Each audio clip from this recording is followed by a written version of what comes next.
couple of words because Mick Foster, you have a mic in your hand there, I think, haven't you? Well, I'll have one in a minute.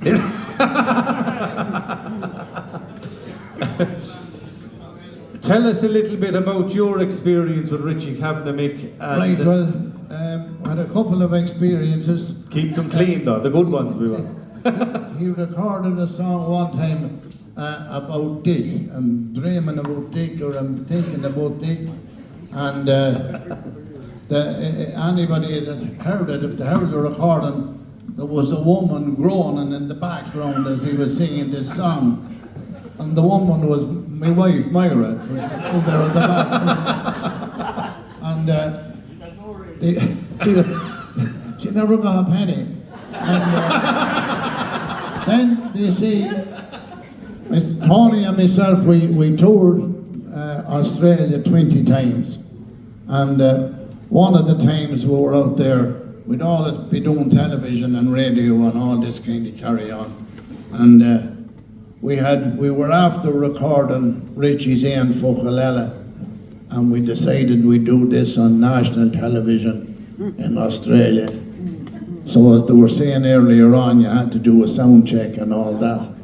So we did the sound check and everything went well, but the producer ran out and he says, lads, you may sing something else, you can't do that. And he was explaining to them, you see, that Aon Fuchalella was one other word. But it didn't go down. We had to, it says the Australian people won't know, they'll think you're swearing. So we had to change it, so we didn't get to do Aon Fuchalella. We're going to do a little trant out of a song requested by Nancy. And this song will mean nothing to anybody that wasn't reared in rural Ireland in the 1950s. Because back then, Tony and myself, we grew up in the heart of rural Ireland back in the 1950s. And back then, we had no electricity. The only light you had in the houses was a candle or a lamp, or if you were a lordy-daw, you might have a tilly lamp. But as we weren't lordy-daws, we had no tilly lamps. As well as that, we had no running water. Water for every day cooking was collected from a well or a pump on the side of the road. And water for everyday washing was collected in a barrel at the end of the house after coming off the gutters. The fact that we had no running water meant we had no toilets, which didn't matter if you lived in rural Ireland, because there was loads of hedges and bushes and trees and big fields. And that was all right in good weather during the day, and even at night in good weather. But come bad weather, a wet or windy night, or a frosty night, or a snowy night, people weren't too happy about going out to 3 or 4 o'clock in the morning looking for a bush.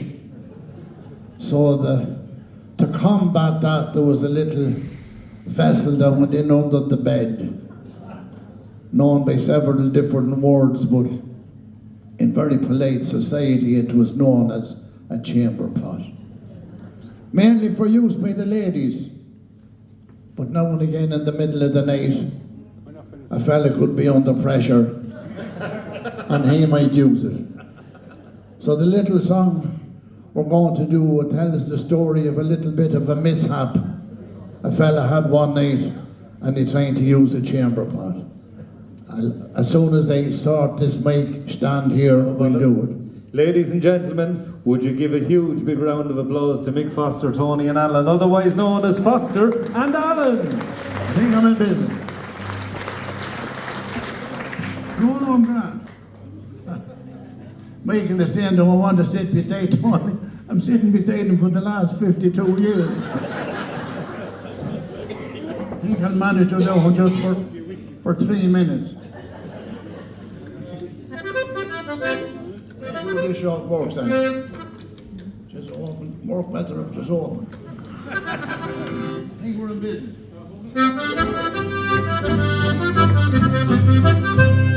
Mrs. Maloney from Wexford was in bed with her dear husband John. She said, I am awfully frightened, for I heard a strange noise just at dawn. Said John, don't be frightened, me darling. 'Tis only a mouse going about, and before very long, I assure you, I will have him caught by the snout. So John set a trap for the raider, and he placed it under the bed. He said, before this time tomorrow, sure that bloomin' mouse will be dead. Mrs. Melody next morning was starting to sweep out the room, while she put the trap up on the chamber, intending to move it quite soon. But John came home with the toothache, and he roared and he bawled a whole lot. And with all the fuss and excitement, the little mouse trap was forgot. She gave him a powder to soothe him, and they got into bed with great care.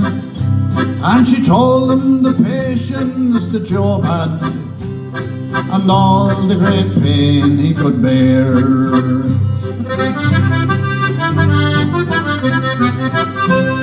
They both went to sleep, free and easy. But John, he got up in the night. He got up to use the old chamber. Then he got a terrible fright, for the trap closed tight on its victim, and there wasn't a thing he could do. Well, he roared till he woke all the neighbours with a terrible hullabaloo.